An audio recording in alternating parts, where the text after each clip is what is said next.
You all join palms and repeat after me. I take refuge in the Buddha. I take refuge in the Dharma. I take refuge in the Sangha. Keeping the palms joined.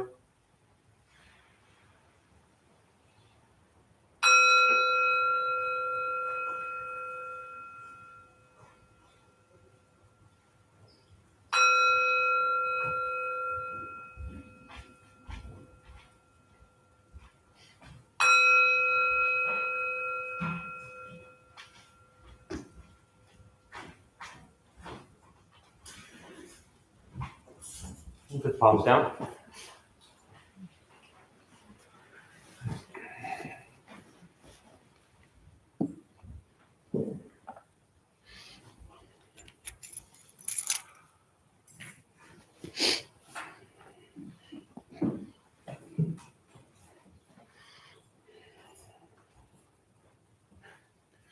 All right, good morning, everybody.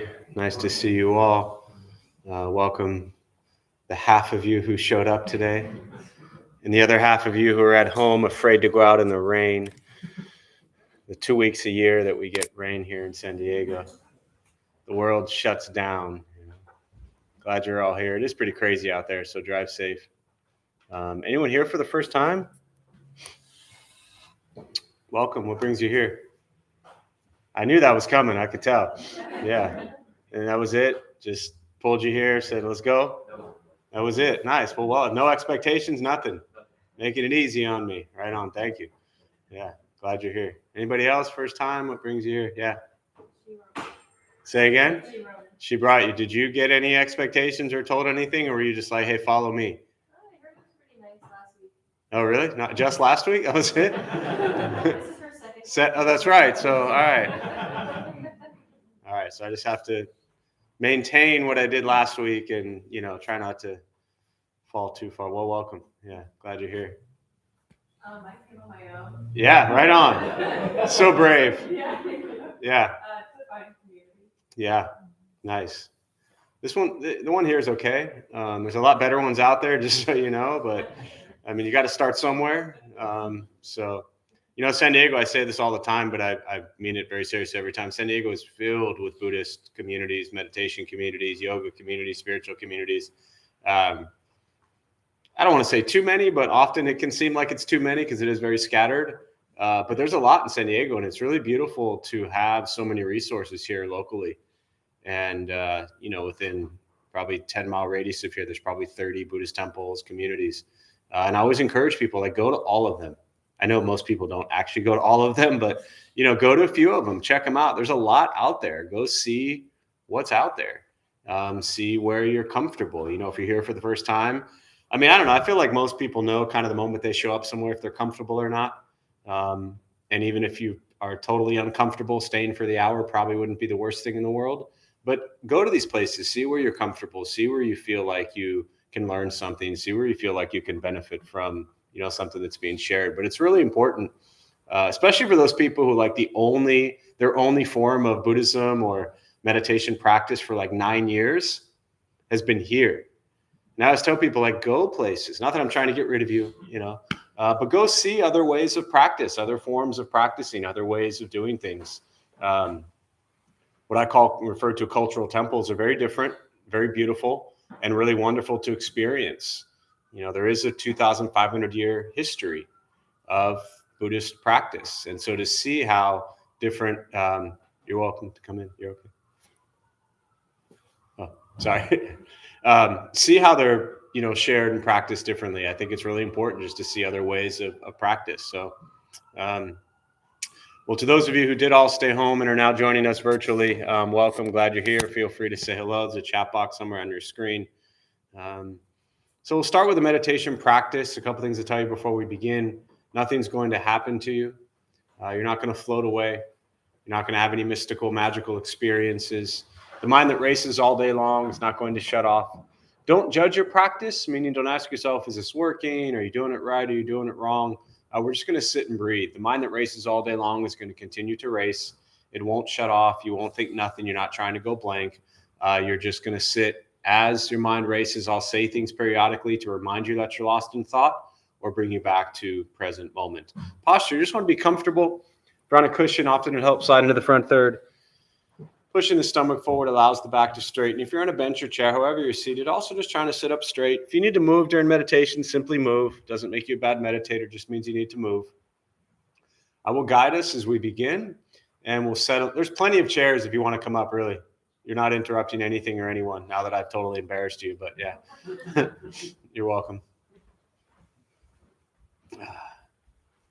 Get comfortable.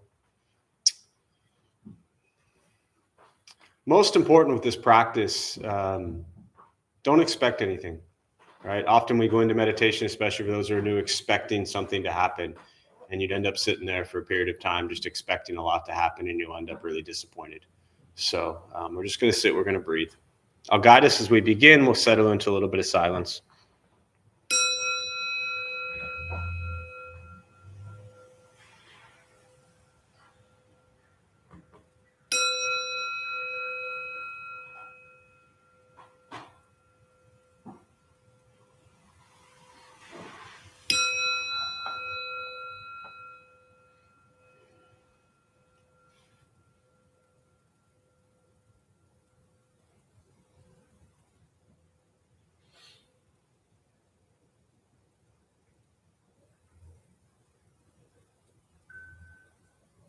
And starting with the eyes closed, if comfortable, or slightly open.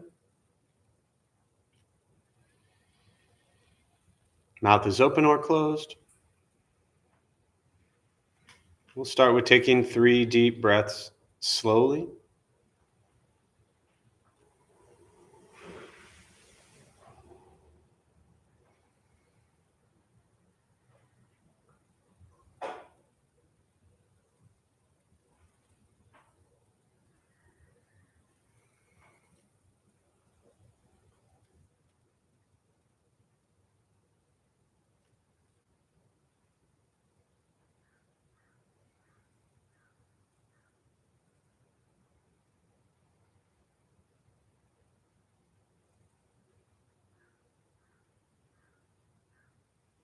And eventually, settle into a natural rhythm of the breath.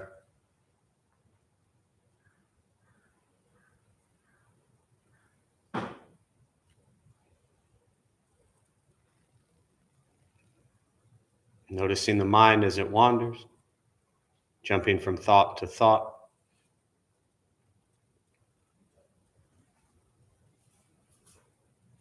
We'll start with gently guiding the attention, focus to the stomach or chest.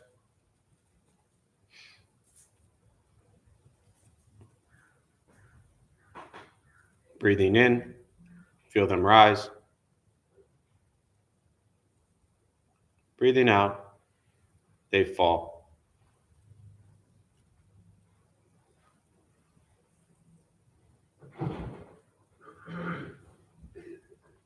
Simply continuing this practice, observing sensation of breath.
And as the mind wanders,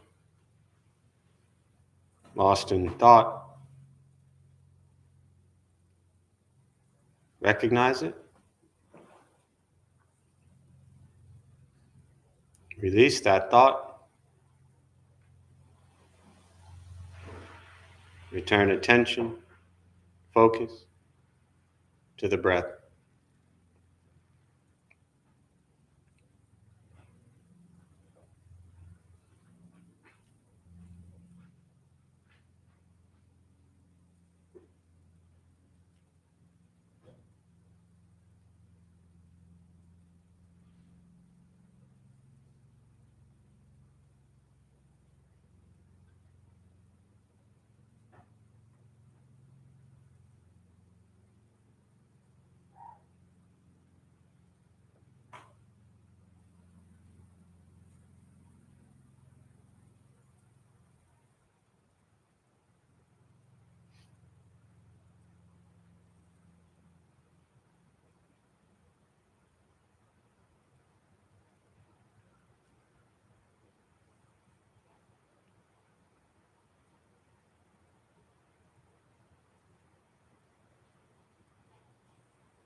Breathing in, follow breath in.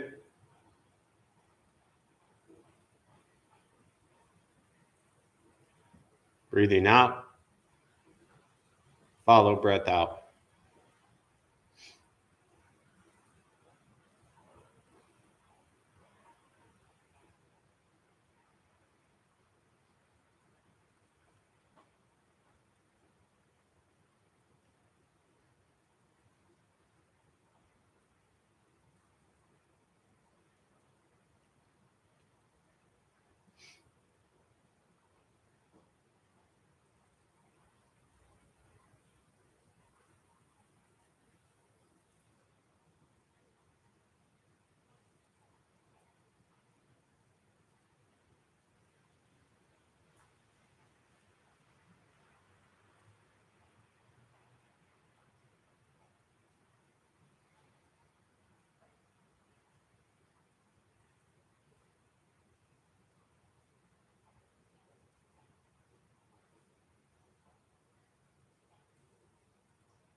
Learning to be comfortable in stillness,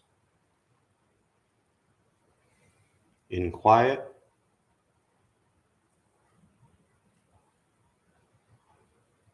wanting nothing but to sit and breathe.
letting go of expectations,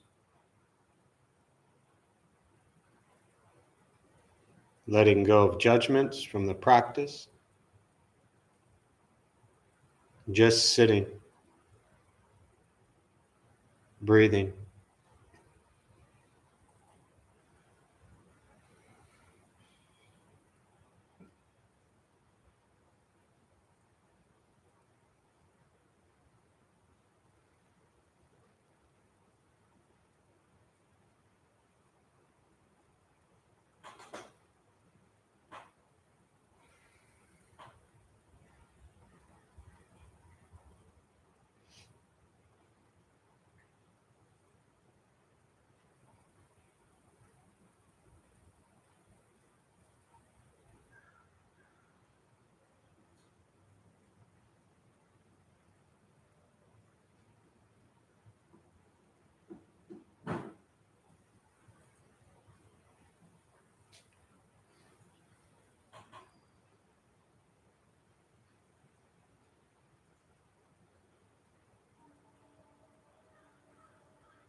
And with the body still, rested,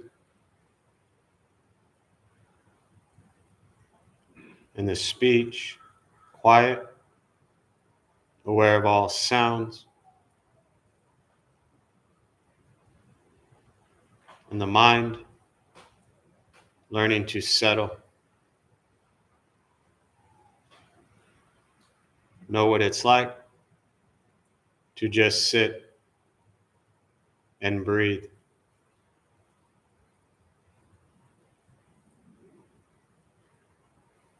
Knowing with each breath, there's nothing else to do.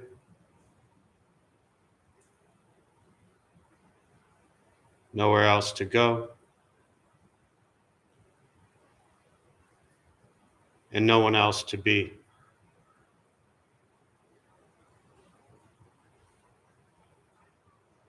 Everything beautiful, exactly as it is. Sitting, breathing.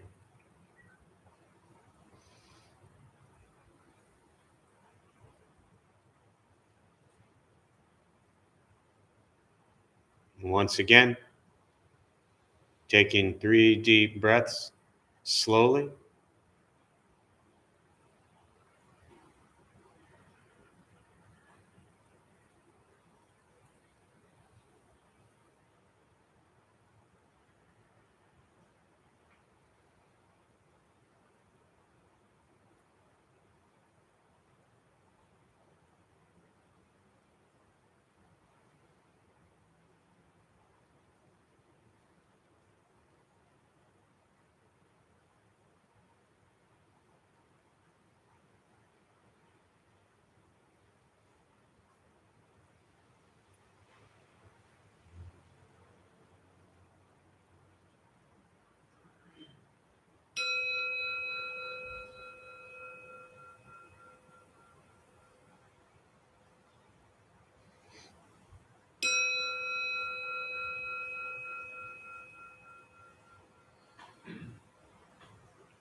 And as you slowly open the eyes,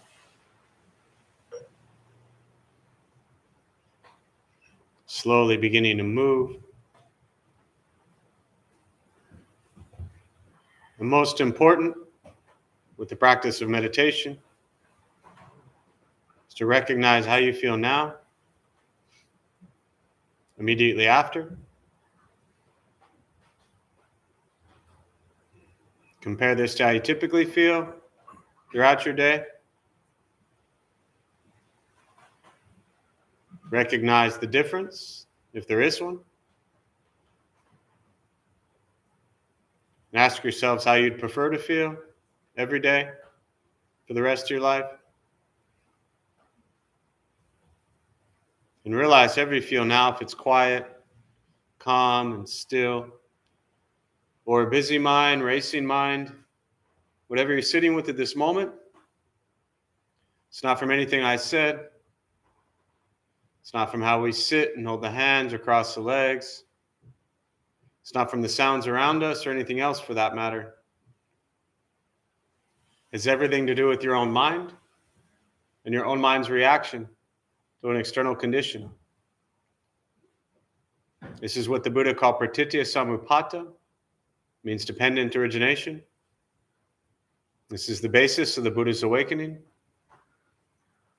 The word Buddha simply means awakened. He was a human being, no different than any one of us, who began to understand why he suffered, why he got angry, sad, depressed, stressed, anxious. He began to understand the causal relationship of all phenomena. And what that means, very simply, for all of us, regardless of where you come from or what you believe in and where you think you're going, your whole life is filled with things that happen. You react. More stuff happens, more reactions. That's it. That's our life every single day. This practice is simply learning what it's like to respond to something quietly, peacefully, still. Because for most of us, the way you responded to the last 20 minutes is quite different from how you respond to every other 20-minute period of your day. And so all we're working on is closing the gap to where the way you feel now is closer to how you feel always. Just as driven, motivated, productive, successful, whatever that means to you in your respective lives.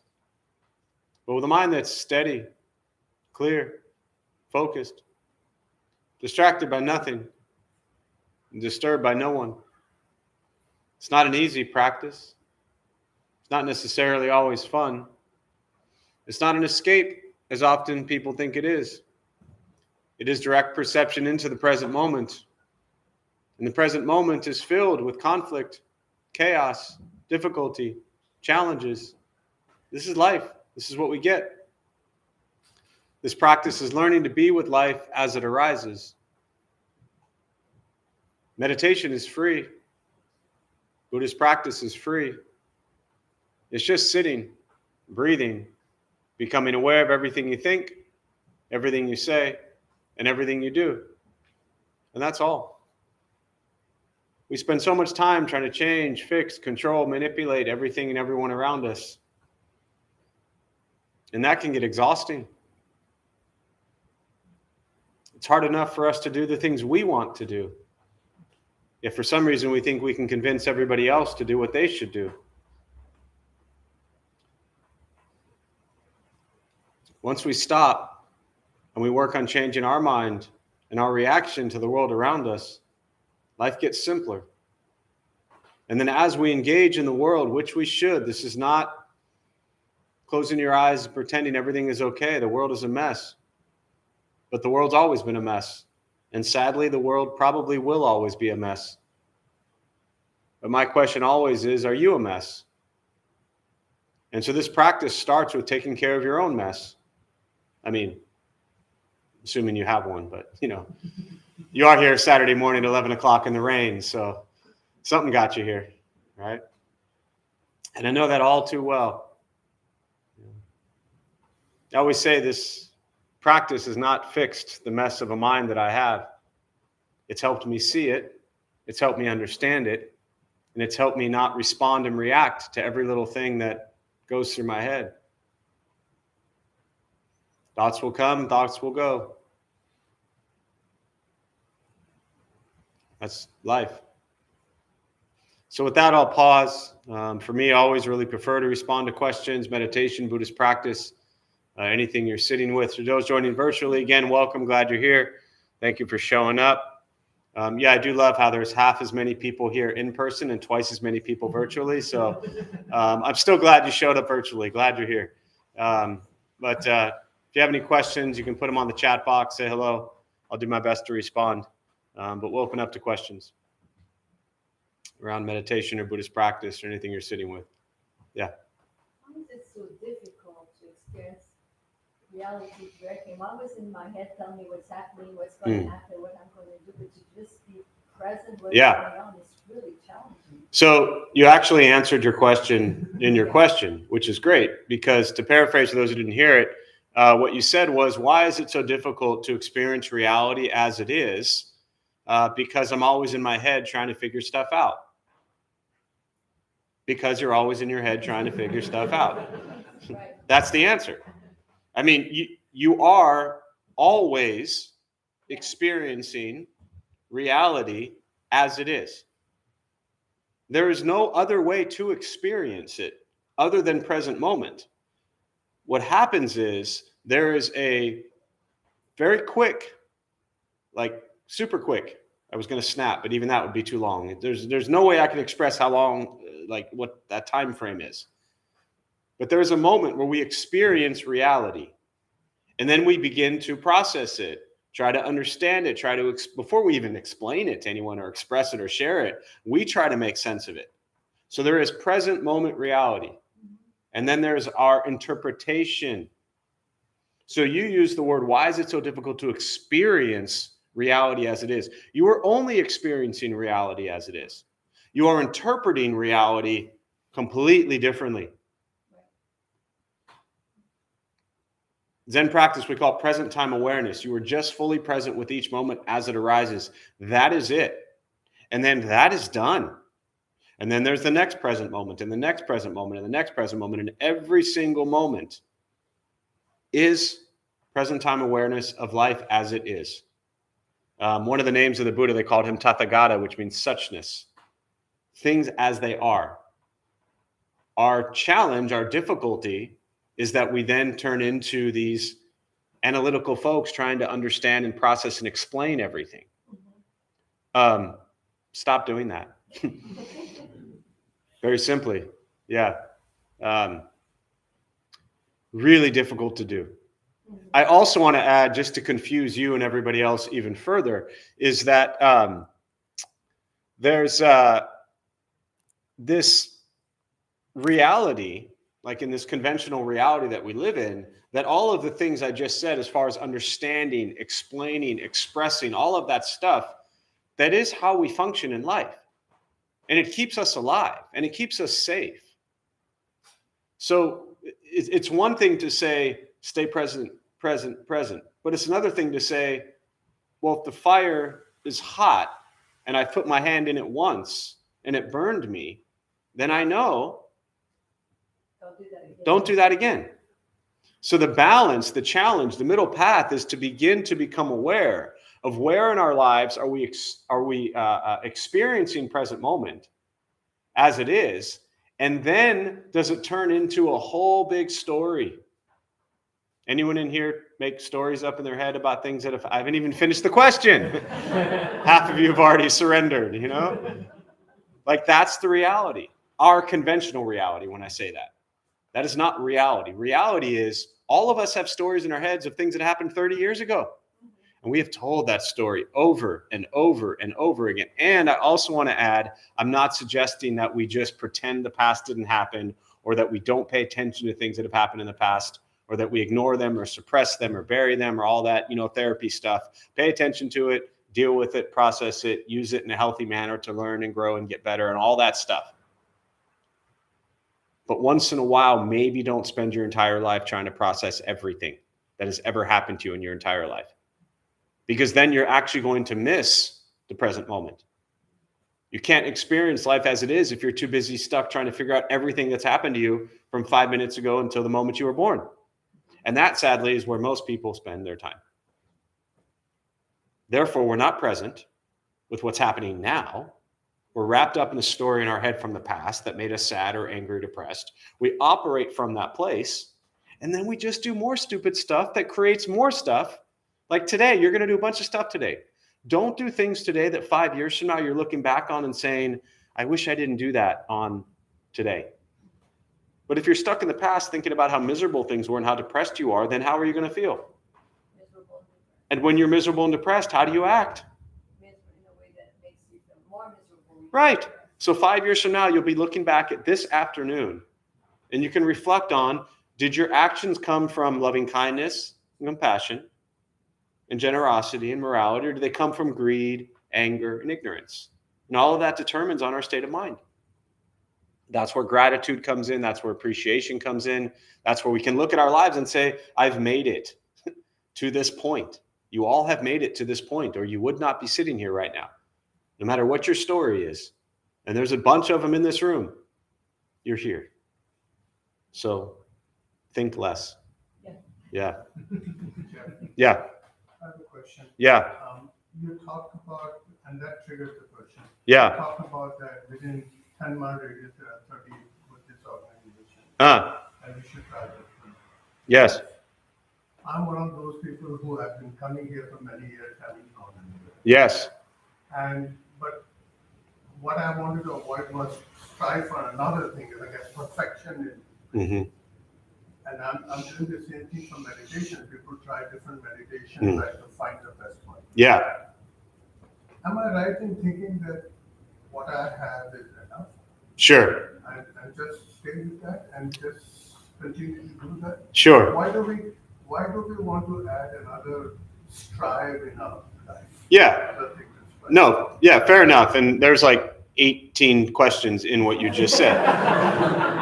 Which is what I would expect from you after all these years. So let me paraphrase those maybe virtually didn't hear it anyone else. Your question is, in essence, as I spoke about earlier, with there being so many meditation Buddhist places around San Diego, to explore them, check them out, go see them. What your question is in relationship to that. Oh, and I made a comment that said, many of you have been coming here for years and never gone anywhere else. So you're saying you're one of those people. But then you tied it to meditation, and you have your one meditation practice you've stuck with. And then your question really is around, why add another thing to have to strive for or accomplish or, all that? Trying to do your best, right? So a couple things here. First, just to kind of clarify without spending too much time on it, the reason that I talk about, as you've heard me say many times, about experiencing other forms of Buddhist practice isn't so much to determine which one is better or worse, not to strive beyond anything. I just actually think it's important that people understand that there's a 2,500-year history beyond just people coming together, meditating, asking questions about, no offense to anyone here who might take this offensively, without us meditating, asking questions about the problems in our lives, and then looking for an answer. I spent years at Buddhist temple and monastery before starting Dharma Bums. You know how much time I spent talking about any problems in my life? 0. I swept. I hung stuff on walls, right? I recited sutra all day long. I bowed, I chanted, I followed. I wasn't trying to figure stuff out. At the same time, we introduced a place 18, 19 years ago to help people figure stuff out. So I'm literally contradicting everything we've created here, but I'm doing that intentionally to show you that seeing other forms of Buddhist practice isn't about striving or better, but seeing that there's a history to Buddhist practice and a tradition of Buddhist practice that goes beyond this very Western-minded psychology of let's figure out everything, right? Heart Sutra, with nothing to attain, bodhisattvas relying on prajna paramita, perfect wisdom, attain anuttara samyak sambodhi, supreme ultimate enlightenment. So the only way you can attain enlightenment is by realizing there is nothing to attain. Wonderful. You all have nothing to attain. You're good, right? And the second part about meditation, to contradict myself again there, I do think that ultimately, once you settle into a practice, and this is for everybody, whether you've been doing this for years or maybe this is day one with meditation, I do think early on in meditation, like you've been doing this for maybe 6 months or a year, kind of see different types of meditation practices. I think that's important to see what resonates with you, what you feel you benefit from, what you'll stick with, etc. But then I do find value in, once you kind of develop a specific meditation practice, I do find value in staying with that meditation practice and really cultivating a deep kind of spiritual journey within one specific meditation practice. Yeah, what I wanted to avoid the doubt, or maybe a better meditation technique would be that for me. Yeah. What I have is good. Yeah. Yeah. No, I mean, I tried to answer that knowing that there's a bunch of people here. If I was just if it was you and I and outside, you asked me this question, I would say, Normal, don't go anywhere. It's just going to screw you up even more, you know? So, yeah. Spend the next 10 years doing this stuff, and then, yeah, then we'll talk again.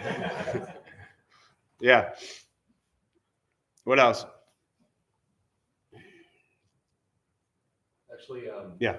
On the topic of, like, say, kindness and right intention, good intention,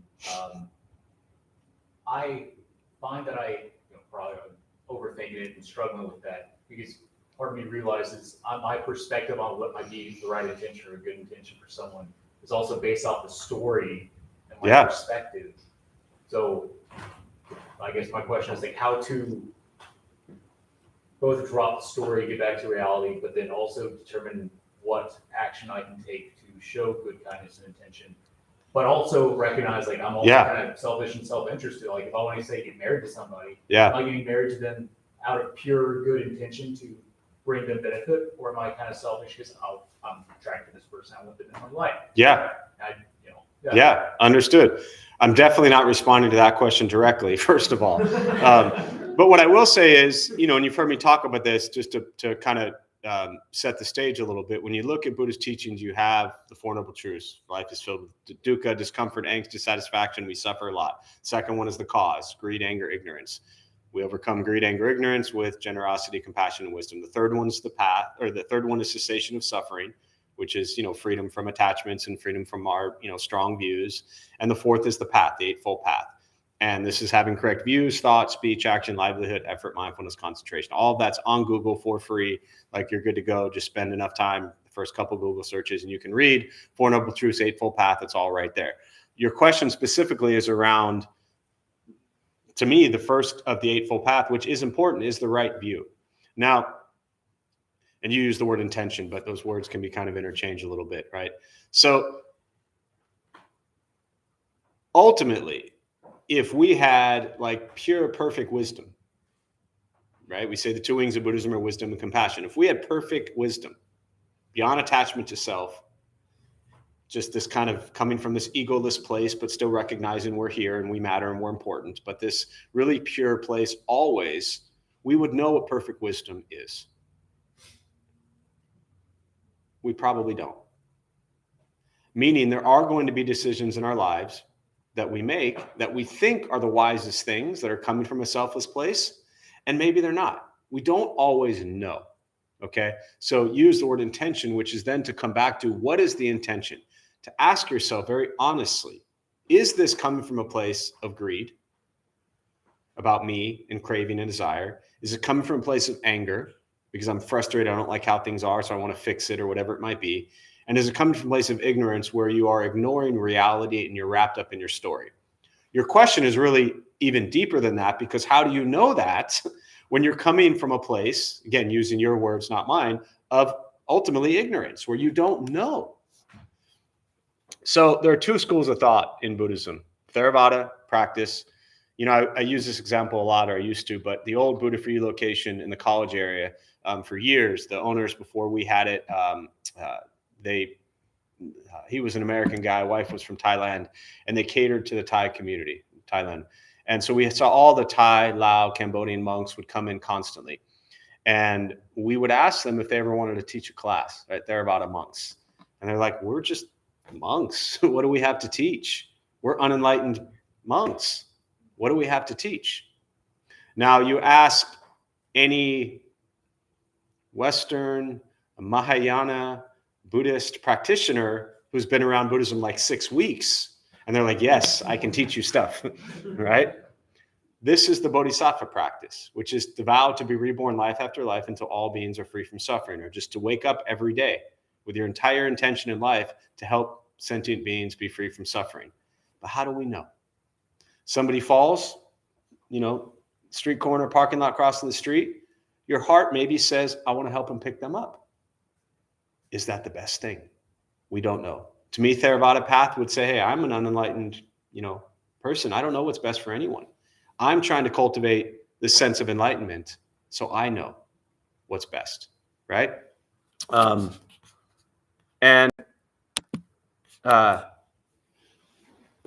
Wisdom would tell me that popped up and said battery has 10% left, so I'm going to plug it in. Does that make sense so far? Yeah? What do you think about that? So it sounds like either you somewhat decide to take no action because you realize you don't know what to do, Right. you do nothing, or you do take action and perhaps you're ignorant of the possible and perhaps likely negative outcomes, but you're just ignorant of them and you take action anyway. There's always going to be a difficult, you're always going to make a choice, and you don't know what the outcome is going to be. I mean, look at me right now, right? I can't look at you. To try and get power for it. Pay no attention to the man behind the curtain. I don't know if this is going to work or not. I feel like I'm watching Wizard of Oz. Exactly. Where's Toto? Yeah. So, Is this your real teaching? So life is filled And he's back. Life is filled with choices. Our intention is what we have to fall back onto. My intention in that moment is, there's a bunch of people online, they want to hear this. There's a bunch of people here. My best intention is to try to plug this in and power it. Maybe it'll work and the people online will be happy. Maybe I'll say something in the next 10 minutes that was really foolish, that if they had just been disconnected, they wouldn't have heard it. You don't know. What do you have to fall back on? Listen to your heart.